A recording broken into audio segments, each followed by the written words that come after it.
Hey, welcome everyone. Happy Thursday night.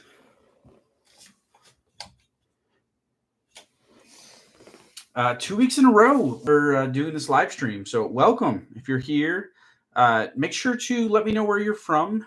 Over in the chat on the right hand side, drop where you're from. I love to see all the different states and countries, and it's just really cool. So, also while you're there, make sure to drop any questions that you have, and we'll get to those in a little while.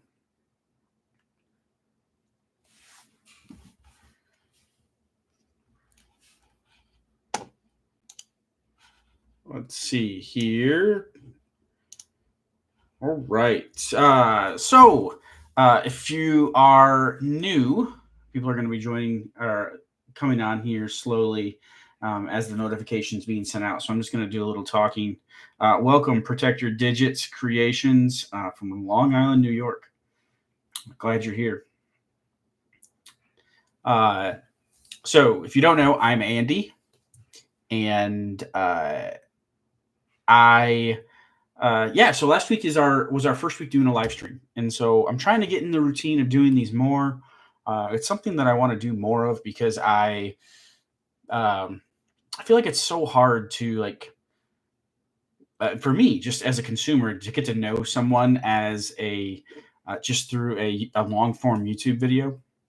And so this is a way just to answer your questions directly, and I know I can't see your face, but I can answer your questions in the chat, and you can see me, and we can kind of just naturally communicate. So yeah, I'm trying to get in the habit of doing more of these, and then who knows what it's going to turn into. This isn't my goal isn't to turn it into something that's really refined and really highly edited or anything like that. It's just something that's natural that we can just talk and discuss CNCs and any questions you have. Just a different way to communicate. So, hey, Mark, welcome. Greetings from a far off place known as Louisville, Kentucky. I was actually in Louisville today. I don't live there. It's a little bit of a drive, but I was in Louisville today. So, cool place. If you don't know where Louisville is, that's where the Kentucky Derby is. So I guess that's Louisville's claim to fame, right? Actually, there's a lot of claims to fame with Louisville. Some really interesting ones, but like Muhammad Ali is from Louisville. A couple other things I off the top of my head I can't think of, but welcome Billy McGee from Washington State. Nice. Protect Your Digits Creations bought a Shapeoko 5 Pro. Have you got it yet, or are you still waiting for it to come?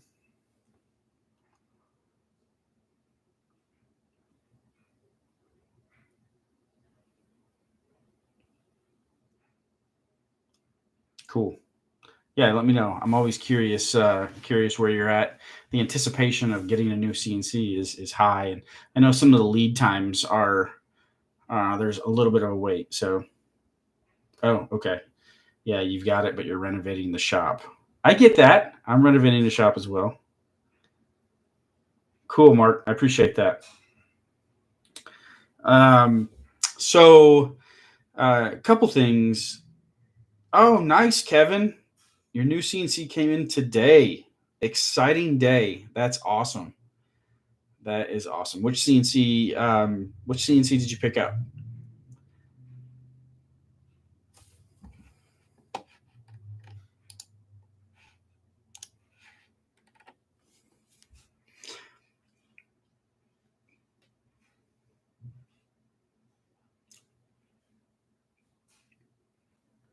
Sweet.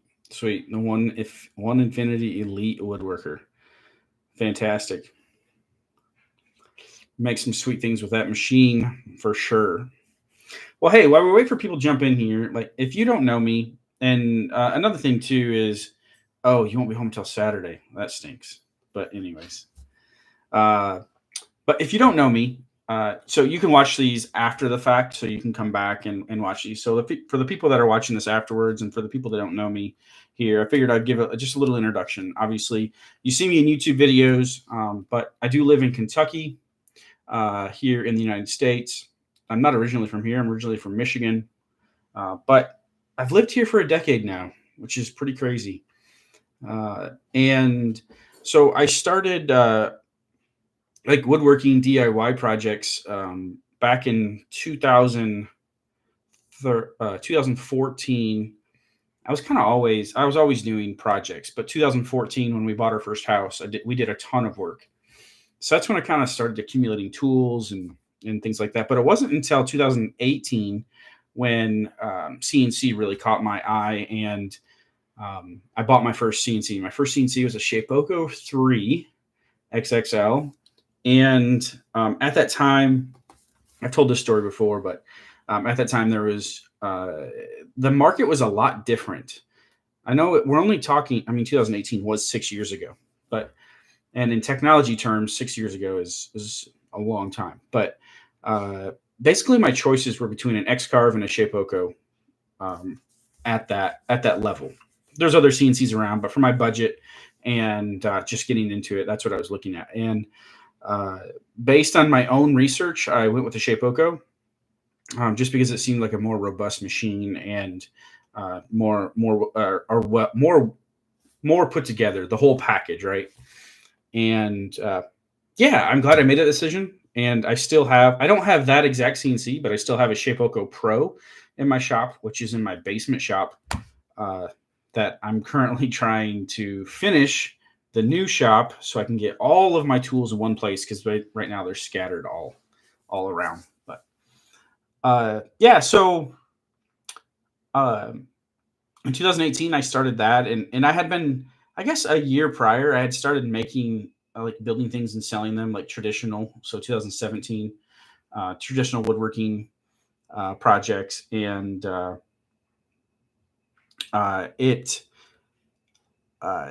I've always had a side hustle, like ever since I'd say the last 15 years.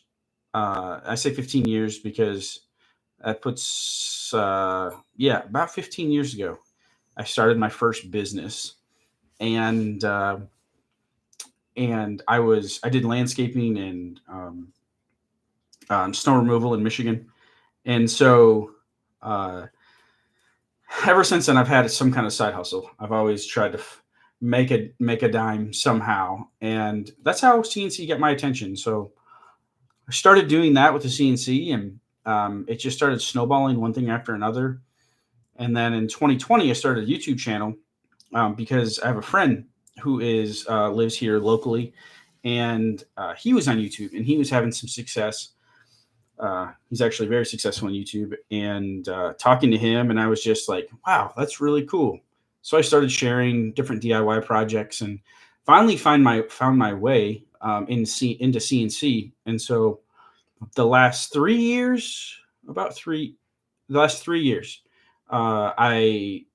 been dedicated on this YouTube channel to CNC projects and how to make money with the CNC. So I just kind of found like a natural crossroads of what I like to do, and what resonates with people, or what people like to hear. But it really comes down to, behind all of this, like, I like different businesses, and I think I'm an entrepreneur at heart, and hopefully you see that through my videos. But CNC is almost, it's not the leading, like, it wasn't the original thing. It wasn't like I started with CNC and then I was like, okay, how can I sell these things? Like, I had been selling and making different transactions way before the CNC ever came along. But so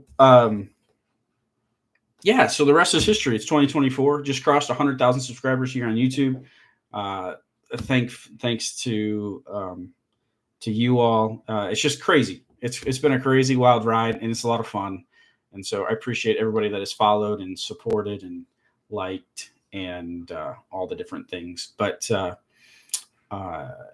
if you haven't, while I'm thinking about it, be sure to enter the giveaway.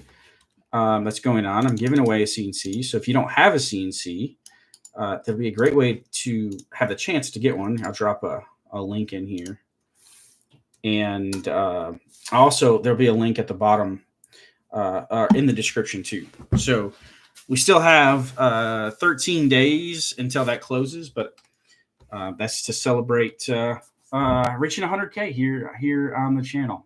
So anyways, that's enough of me. I just wanted to, again, at the very beginning, this platform is to for me to get to know you all and for you to get to know me on a different level other than just YouTube videos. So that's the end of my spiel.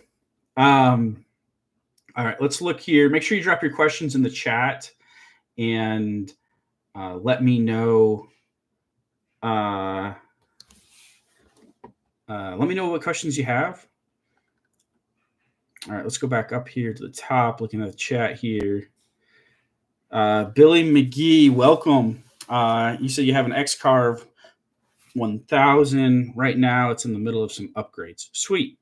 Yeah, I mean, X-Carve is, obviously, it's been around for a long time. It's a capable machine, especially, upgrading it. Let's go. Welcome, Steven, from Pennsylvania. Got my Shapeoko 4 XL up and running and already have 2 charcuterie boards created. Enjoying the CNC experience. That's really, really cool. I hear of, like, a CNC can naturally be a frustrating thing, right? Especially at the beginning. It is so worth it. It is so worth it. But it is great to hear that you got it up and running, 2 charcuterie boards, and you're enjoying the experience. Like, that's what it's all about. So kudos to you.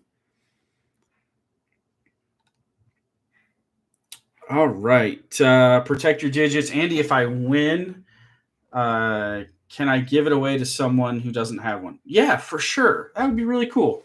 That'd be really cool. So we're actually going to be drawing on this live stream in 2 weeks.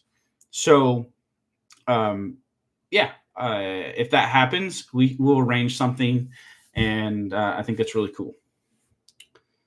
Again, if you're just jumping on, make sure to jump on here and drop any questions that you have, any topics you want to discuss, and let me know.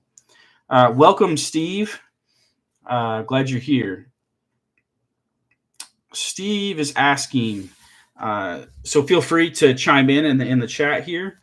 Anyone have experience with auto stop circuit of dust collector when using a VFD and spindle? I designed one to be used with bit runner, but want to move up to VFD. Interesting question. I don't personally have any experience with that. The only thought, now you Steve, you seem more advanced than I do, since you've already designed one with the to be used with a bit runner. That's beyond my scope of expertise. But one thing that I found that worked well is you can buy the on-off remotes. I know it isn't automatic. I know everything doesn't come on and come off at the same time, but I'll have to drop one or find a link to one. But basically, though, you can add on like a dust remote, like an on-off remote. So it's as simple as just like, the auto, like start your car remotes. You can do the same thing with a dust collector and turn it on and turn it off. I know it's not perfect, but that's what came to mind. Anybody else have any ideas for Steve? Drop them there in the comment section. Stefan says, "Hi Andy, retired guy from northeastern Massachusetts here. Nice. Bought a Shapeoko 4 Pro. That's the Shapeoko that I have. Love it. Over a year ago because of your videos." Hey, that's really cool. That's really cool. That's the machine I have, and I can't wait to. Right now, honestly, it's sitting on the floor of the basement, and I hope to change that soon. So, if you missed it, like I said, I'm finishing my new shop space to get everything out of my house, because currently I have an unfinished basement that is that we need for our growing family. So all the tools will be out of the house, out of the garage. My wife will be happy that she gets the house back and then in the shop. So I can't wait to get that My Shape Go 4 Pro up and going. Have a designated place for it. That way, it's just not shoved in a corner. Have its own table. I'm looking forward to that.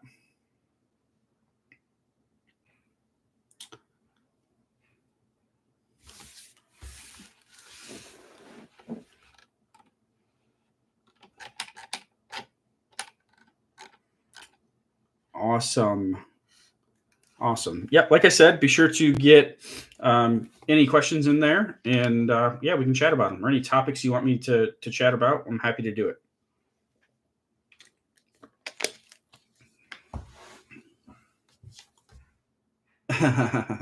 Your wife is the greatest proponent. Yes, I agree with that.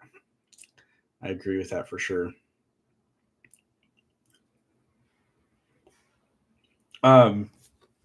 So trying to think here. So I've been finishing these bowls. I don't know if you saw in one of my recent videos, I made 2 mahogany bowls. So what's a hard word to say? Bowls. And awesome. Yeah, I agree. My wife is my greatest supporter, and I'm so thankful, blessed to have her on my side for sure. So so I made 2 mahogany bowls in that video, and I I made mahogany. I made some mahogany trees, like Christmas tree trays, back at the beginning of December for a craft show that we were doing. I made some of them, didn't finish some of them, but anyways, I was using um, Danish oil, and I put like 2 coats of Danish oil on those Christmas tree trays. Luckily, none of them sold. I know this sounds backwards. Lucky, none of them sold. Because and they were higher end. They were like I think I was selling. I had them $75 on them, and um, because I got them home and my wife had one out like on the as using as a centerpiece or a candy tray or something, and they dried out. Like, the finish, it looked good for about a week, and then I don't know what happened. It just the mahogany started and the finish started looking really really dry, like it needed more, almost like an oil. So you know how a cutting board dries out after a while. A food safe finish will dry out, but once you apply more oil to it, it kind of comes to life again. That was the case with this, but it was with Danish oil, which is like a penetrating oil that I would expect it to act differently and not dry out that quickly. So, anyways, these mahogany bowls that I'm doing, it's the same material, and I. Uh, uh, I've put like 8 coats of Danish oil on these things. Like I've been finishing them now for like 2 weeks. I put a couple coats on them while I was filming, let it dry, put a couple more coats on it the next couple days, couple more coats, but it is still taking like that finish. I don't know what it is. I don't know what it is, but I'm probably going to end up having like 10 coats on this. And yeah, they're light coats, right? But they're finally starting the edges. So the edges always absorb finish differently than like the face grain or edge grain. Face grain, not edge grain, but face. So the edges absorb finish differently than the face grain, the top or bottom. And so now I'm just sealing the edges. Like the edges need a few more coats, but just really interesting. So make sure, moral of the story is, make sure you apply enough coats of finish on your projects, especially if you're going to sell them. I'm thankful those things didn't sell, because the people that bought them would have been like, this doesn't look right. And I'm like, yeah, you're right. And then they'd have to ship them back, and then I had to, yeah. So by not selling things, I dodged a bullet there. But it just shows like every scenario is a little bit different, right? And always learning different things. And with finishing techniques, it seems like every wood's a little bit different. And yeah. So we got a couple questions here. Kevin says, designing my spoil board, can I use a 1/4 inch and the CNC to keep the lines straight? So Kevin, I'm assuming you're saying like a 1/4 inch bit. I don't see why for the T-tracks. Yeah, I don't see why. When you set up your, and there's a couple of them already out there. I'm trying to think. I don't know what your spoil board design is, but yeah, you totally should be able to keep it straight, keep the line straight. I put T-tracks in my first spoil board, and yeah, 3/4 inch MDF. And it depends. There are places for T-tracks. There's no doubt about it. But I think that I ended up not using them a whole lot. So just but there's a lot of people that do use T-tracks. Just put some thought and make sure you're really going to use them. And there's just so many different scenarios for holding down. So I only say that not because I think it's a bad idea at all. I only say that because I put T-tracks in my first wasteboard and I didn't end up using them. Like things were, yeah. So 3/4 inch MDF, like, so all of my CNCs now, what I do, and again, this is scenario based, kind of exactly what you're doing. I do a lot of different size stuff. Like it's all over the place. And I found that screwing to my wasteboard with, depending on the thickness of material, but with 1.5 inch or 2 inch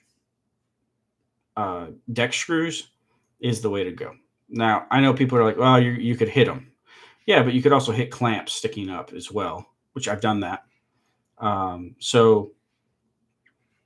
There's just so many different variations. When I do really thin material, or I can't have screw holes in the face, I'll use double-sided tape, which I found a really good double-sided tape from, I'll find it real quick.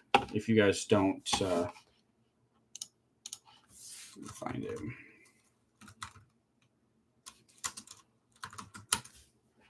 This tape, it's hard to find, but this is my favorite double-sided tape that I use on my CNC. I get it at Lowe's. Can't find it online really. And there's so much variation between. See, they don't even have it at Lowe's now. What is going on? It's the best stuff.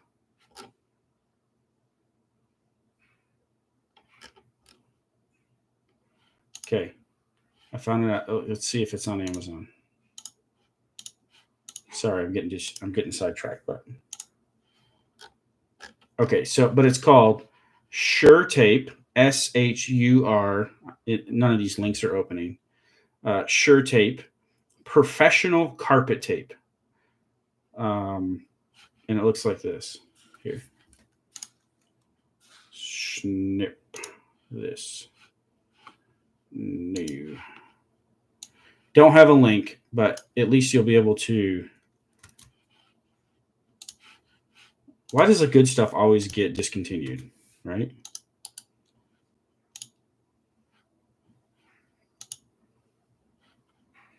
Oh, that's the wrong button.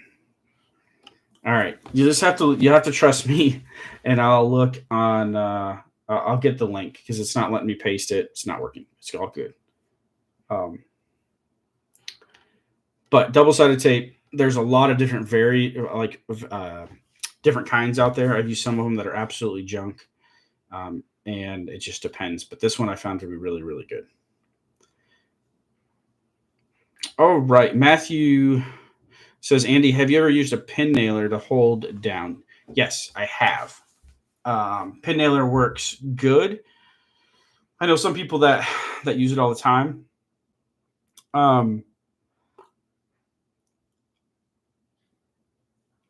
one of the issues I had with the pin nailer was the I was using don't quote, I was using like 22 gauge pin nails, I believe, and it was holding down great. But when it was time to take the project off the CNC bed, um, the pin nails would stay in the CNC bed, like so they would pull through my project, especially if I was using like an MDF or something. So I would, try to pull that wood after carving everything, pull that workpiece off the CNC bed, and then the nails would pull through and stay in the CNC bed. Not a big deal because this takes some side cut pliers and just kind of twist them out, right?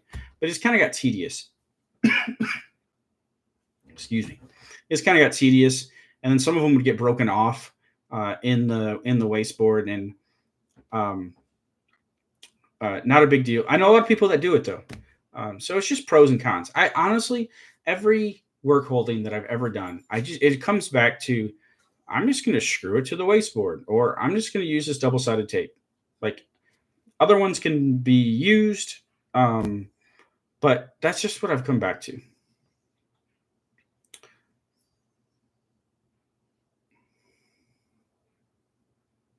Sweet. Great information being shared. Thank you, Rick, for sharing that information. Cool. Yeah. Protect your digits.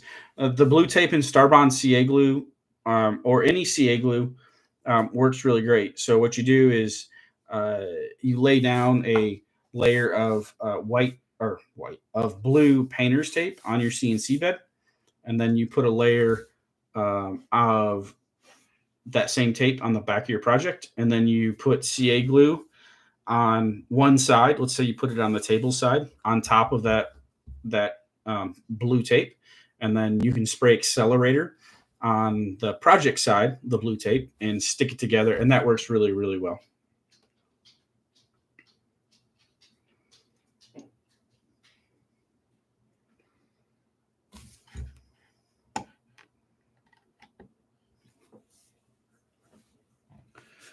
So, yeah, work holding, like I said, it's I know you have to avoid screws when you're using screws, and I've hit them before, and your bit will go through them. Um, Depends on what you're doing, but I've had them chip off the edges of the carbide edge of a bit as well. I would assume, actually, I know if you're running the right feeds and speeds and slow enough, it probably would be fine. But if you're cutting wood and running it at the speed to cut wood, and then it runs into metal, obviously there could be some damage. But like I said, I've ran into when I used to use clamps. They stick above your workpiece, and I've ran into them several times. I remember one of the reasons why, from personal experience, that I'm so against Amana bits. Amana is, the pretty coating on them, and they're a very quality bit, and they have their place in the market. I'm not saying they're junk; they're worth the money in the right scenario. But I was one of those people that ran out and bought, a $50 a coated downcut bit, one single bit, just a 1/4 inch downcut bit, nothing crazy. And the first time I used it, it wasn't that it hit a clamp on a rapid movement. So it wasn't even something I programmed necessarily, and just snapped the thing right in half. And I was like, well, there goes $50. So I learned the hard way not to do that.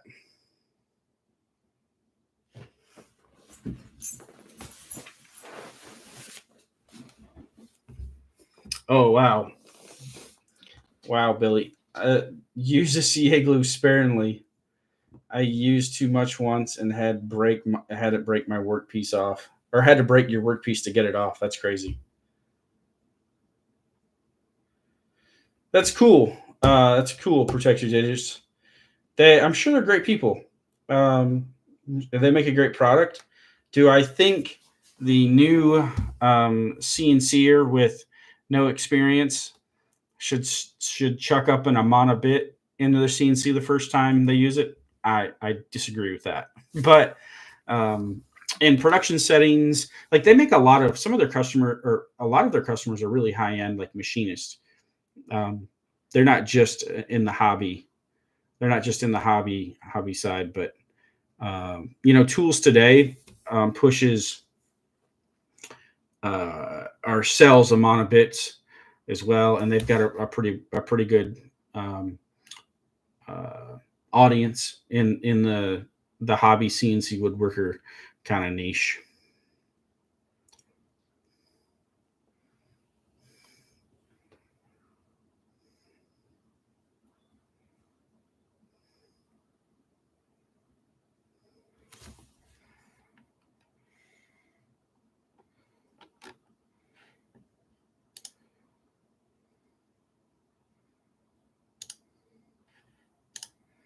So Kevin, not trying to monopolize. Oh, no worries at all. No worries at all. This is what these groups are for. In Vectric, when batching out product, obviously cut the boards the same width. Yep. How does your project stay within all the board? Yep, that makes sense. So try to explain this here. But so you've got it. You cut all your pieces you cut all your wood to the same exact width, length, and then you lay them out on your CNC bed, and then you create rectangles in the shape of your board in Vectric. So let me back up one step because this will make more sense. So in Vectric, you set your you set your job size to the size of your waste board, to the size of your work bed of your CNC. So, for example, if you have on my Avid, that's just easy to talk about when I know that one. I have a 48 by 48 inch machining bed. So I set my job size to 48 inches to 48 inches. And then what I do is I go into, so when I'm in Vectric looking at that job that it created, the outline that it created, I'm looking at my waste board. And then I create rectangles. So now back to the rectangles.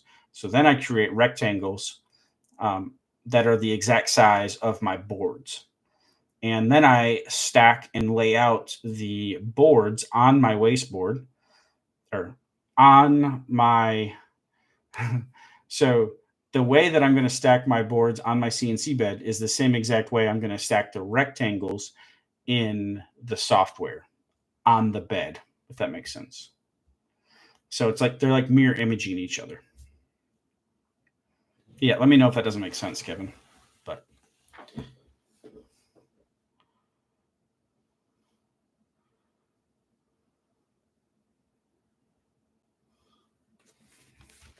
fantastic. Great information being awesome. Glad that makes sense.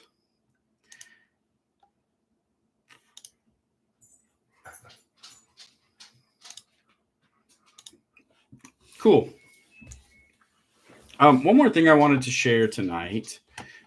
So if you have any other questions that pop in your head, let me know in the chat.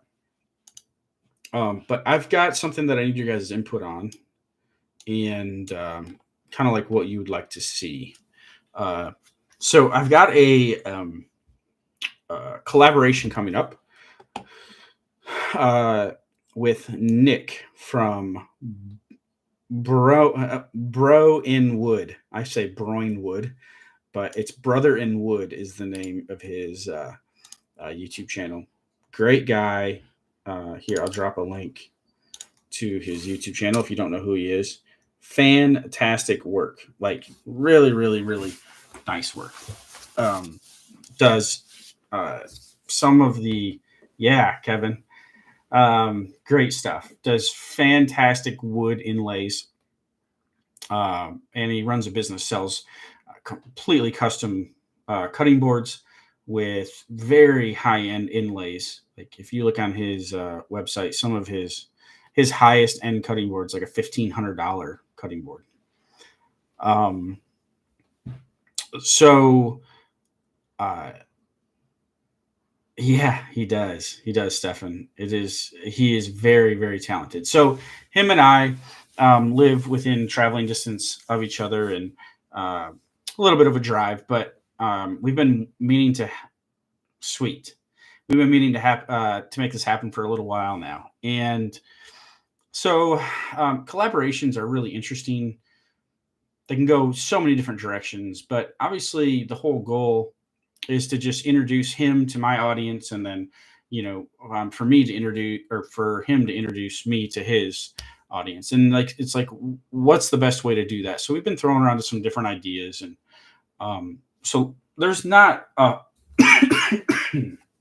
sorry guys, tickle snuck up on me. So let me know. We with the amount of people we have live here right now, we can definitely just chat this out. So whoever's listening, make sure you kind of vote. I'll go through these, and I've got 4 ideas. And basically what I'm asking is like, what would you, what do you get the most excited about? What is the most intriguing, kind of that thing, like the most beneficial, most exciting, at the best idea, the one that you would, just get the most out of. So the first idea is obviously just doing a joint project. So we come up with a project that we work on together, and maybe it's like a tutorial, like a video, and I don't know, for example, we talked about like doing my logo in a wood inlay in a cutting board. So something like that. The second one would kind of be a unique idea, is a challenge video. So these are really popular with different collaborations around the internet, and people get together and kind of challenge each other, whether it's a one board challenge or something like that. But the idea with the challenge video for us where we do the same exact design, and he does his with a wood inlay, and I do the design with a multicolored epoxy inlay. So 2 different techniques, takes 2 different skill sets, but then we compare the end result and see where we end up, see which one we like more. Because I've done colored epoxy inlays. Obviously, he's done a ton of wood logo design inlays. So I thought that would be kind of cool. Like, and then maybe we could do that video, and then we could break it down. I think that'd be really cool. I like that one because it's 2 different workflows, kind of getting the same. You end up at the same place. But like, what is the end result? How do you get there? What's involved? I just thought that'd be a cool idea. The other idea is that I'm really interested, me personally, I don't know if this translates to you, but I'm really interested in learning more about his business, because this is what he does. Like we were talking on the phone the other day, and he said at one point in the last couple of years, he had a year wait list. He had people on a wait list for a year, and he ships these boards all around the world. So I thought it'd be really cool to kind of get inside his business and where these customers are coming from, what his plans are, like that type of thing. I thought that would be really cool from my perspective. But again, and then the last idea is kind of it's similar, but doing like a tutorial swap. So for example, I do a video for his channel that you'd normally see on my channel. And then he does a tutorial video that is put on my channel. So that would be more like um, you would be learning like how to do a inlay on that one. It'd be more of a step-by-step type of thing. So anyways, with all those ideas, I'm serious. What do you all think? What is the most exciting aspect? Do you have any other ideas? Yeah, what do you think? Drop your comments in the chat and let me know. I actually can set up a poll here. I just remembered this. Okay.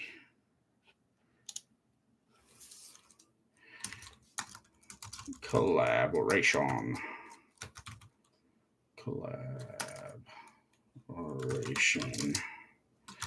ideas.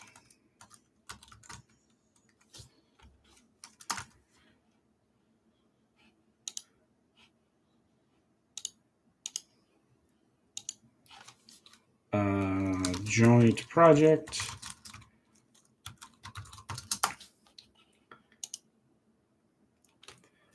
Challenge. Video.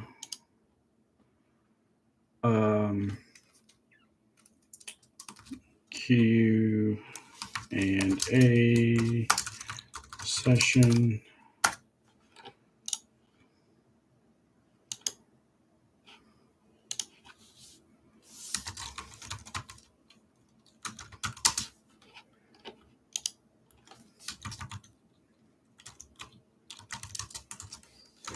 All right. So there. Sorry I didn't do that before, but I just dropped an official poll in there. So you can click on.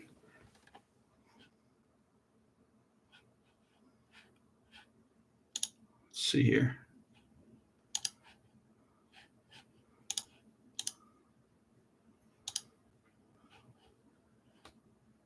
Yeah, there we go. It's working now. Yeah, so go ahead and click on whatever video you like. You'd love to see him slow down his inlay process. Yeah, that'd be really cool. Kevin, I'm just starting inlays and epoxy, so either one, I get it. I would say, from my point of view as a newbie, basics are very important. I agree for sure. I like 2 and 4.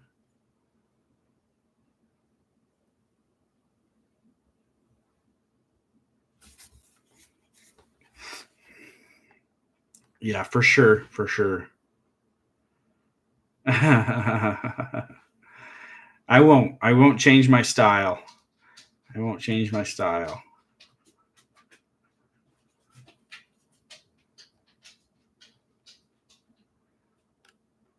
Cool.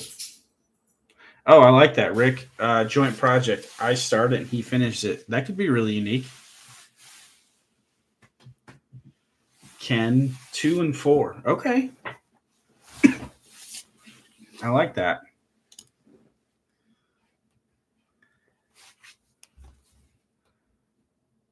So, okay. Dual inlays. That could be unique. Yeah. Could be a really unique project. So something that really not scares, but something that about joint projects that I thought about. Matt from 731 Woodworks and I did a collaboration a year and a half ago now, and we did a joint project. We were in his shop for the day and did a joint project, and I didn't really like. It was okay, but it didn't seem like people were very interested in it. So I don't know. It's just something that I've experienced, and I was like, what didn't go well in that project? I don't know.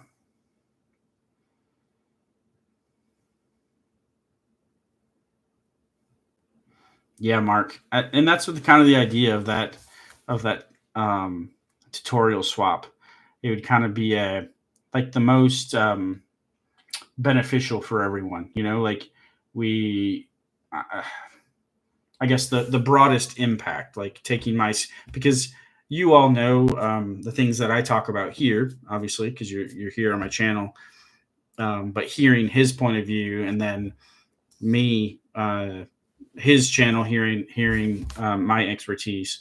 That could be really good. And honestly, there may be two of these that we do. Um, Anything's a possibility.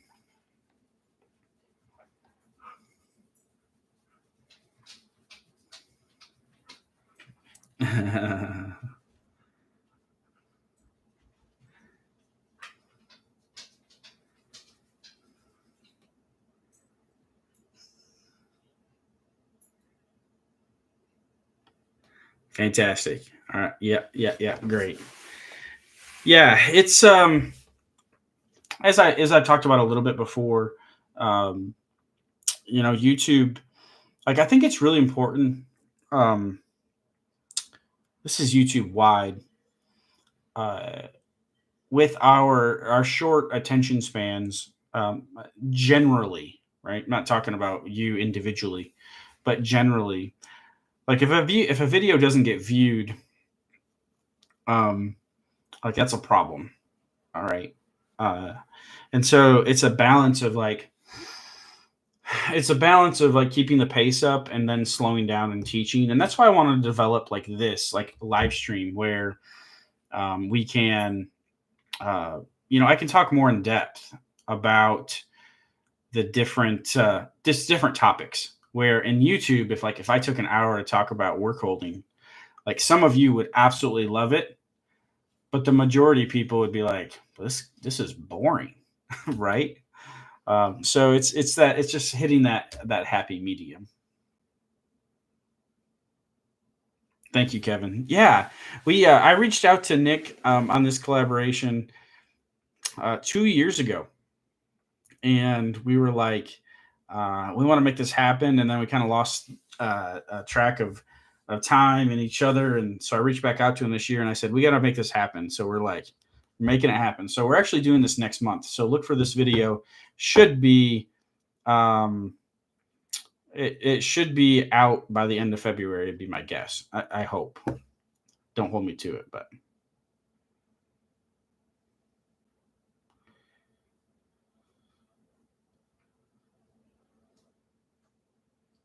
fantastic. Yeah, I love that. I love that. Yeah, that's what I try to do. Is just pay it forward, and I want to help as many people as possible.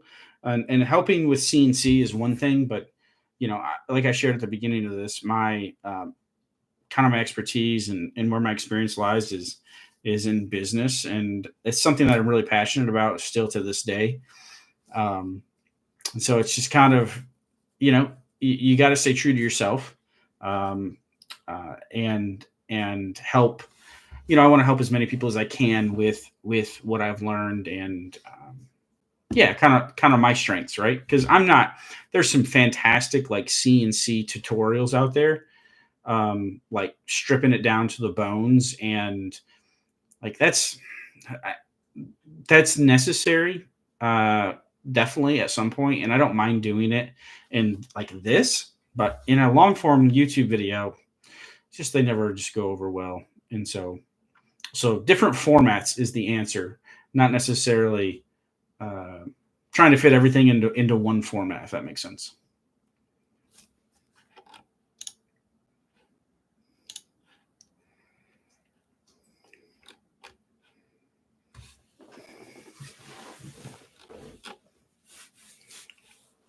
Sweet. If you're here and you haven't voted, be sure to vote on that poll here. Thank you, everyone that had some input. That had input. It really is helpful, more than you know. So, Billy says, I'm having an issue with a project. I did the roughing part, no problem, with an 1/8 inch ball nose. In the 1/8 inch, cutting a lot of open air, causing it to take more time. How do I get it to stop cutting empty space? So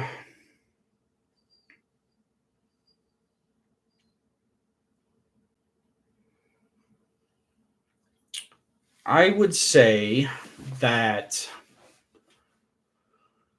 So is it Okay, so when your 1/8 inch ball nose is going back and forth, right, um, across your project, is it cutting air through like the length of the tool path? Meaning that didn't make a lot of sense, but like when it's making one path all the way down, um, is it cutting air the whole length, or is it just like hitting a little bit and then cutting air, like cutting a little bit on it, like maybe just to like a zzz, and then cutting air? Um,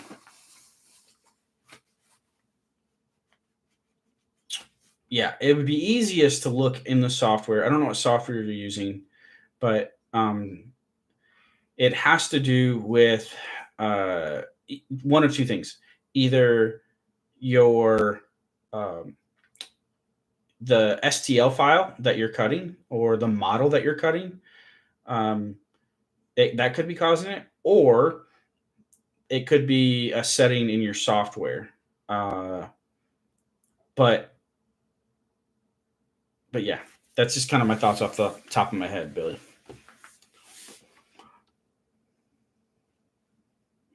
Cutting a little and then air. Yeah. So the question is could you increase in VCarve Pro? I would have to look at the software. You can always send me an email through my website,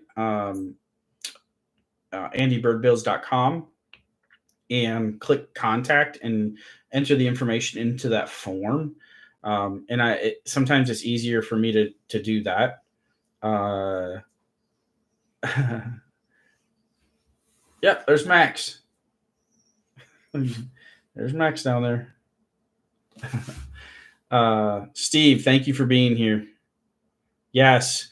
Next week, we plan on being here next Thursday. So mark your calendars, 8 p.m. Eastern. And then we'll be here 2 weeks for the giveaway. We'll do it live. So we're going to get in a routine of doing this. And we'll definitely see you. But yeah, Billy, send me an email and we can kind of figure out some different things.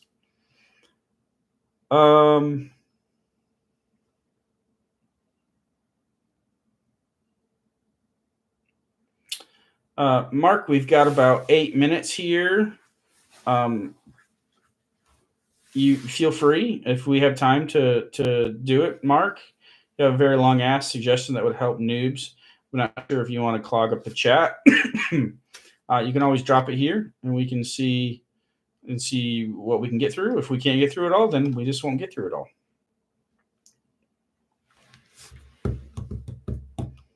Again, if you are going to be heading out here soon, be sure to enter that giveaway if you haven't. I'm sure that you already have, but I just want every subscriber. Like, there's nothing. I know you want to win, and the more subscribers that get in, the less chance you have. But like, this is a subscriber giveaway, and there's nothing more than I want like all 100,000 people to be registered. And I know that's unrealistic, but I want as many people as possible registered into that. Just so you have a chance to win. I'm also giving away 9 sets of Andy Bird Builds bits.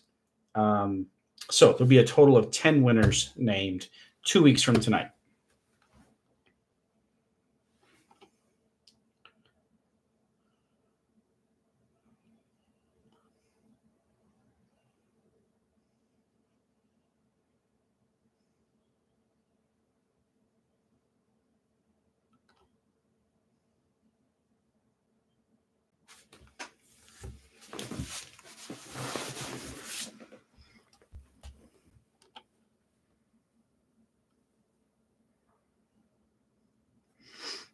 Yeah, I like that, Mark. So start a series, complete new person, from taking a scene from what CNC to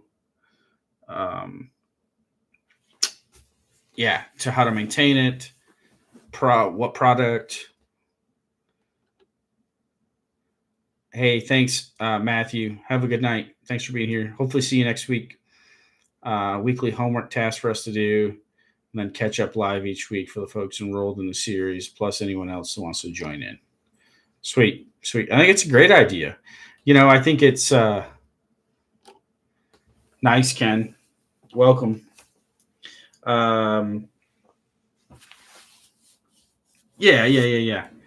Yeah, no question, no problem at all, Mark. And I think that's a great idea. I think the execution, I think could be good too. Yeah, definitely, it's rattling around in my brain. I think it's like, how many people would be interested in that? I know there's been several other people that have tried to do something similar. And they tried to do it in one video. Like the idea of taking someone from like somebody that's brand new, right? And yeah, definitely build on itself. But anyways, just starting at the beginning and going to the end, I think it's that balance between like entertainment and education, right? Like, or inspiration and education. You need both, but how do you effectively do that? And like I said before, I don't know if ever. So it is true that every idea doesn't make a good YouTube video, but every idea maybe it's a maybe it's a live stream, maybe it's a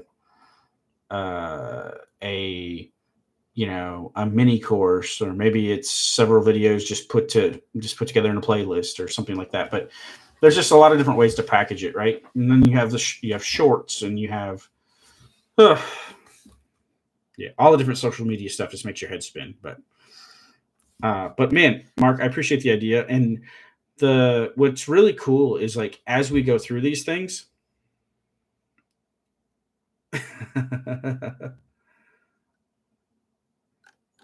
yeah, that's cool. 4 daughters. Whew, man, I don't know about that. But what's really cool is like, Mark, you share this. Other people jump in. It's like, yeah, that's a great idea, and then a couple weeks down the line, like, that same thing happens, and then it starts happening more and more regular. It's like, wow, that's something that I need to look into doing, right? Like, because there's got to be the demand there, and I think there is. But the more and more people that prod you to do something, more likely you are to probably do it, or not do it if you're just rebellious, right? But all right, I ended the poll for tonight, and that's the joint project is the most popular challenge video tutorial swap Q&A session. So cool. Thanks for the input. I'm definitely going to take this, think about it, and it will have an impact on that video for sure. I know it's a small sample size, obviously, tonight, but for sure, definitely take it into consideration. So, well, cool. Well, let's wrap it up here. If we'll be back, like I said, we'll be back here next Thursday night at 8 p.m.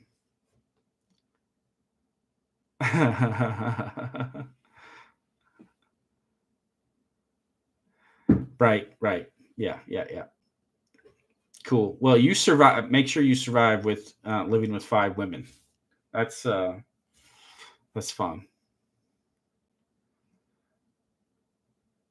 Sweet. Protect your digits. Do it. Get that Shapeoko set up. There's no better time.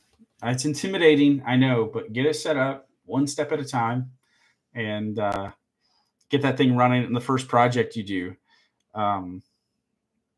It'll all be worth it for sure. But anyways, yeah. So next week let's make this a regular thing. I think next Thursday, 8 p.m. Eastern time, do it again. And then we'll be here 2 weeks from today as well, because we're going to be doing the giveaway. So thank you for joining me tonight, and have fun creating. Be safe in the shop, and I will see you in the next week.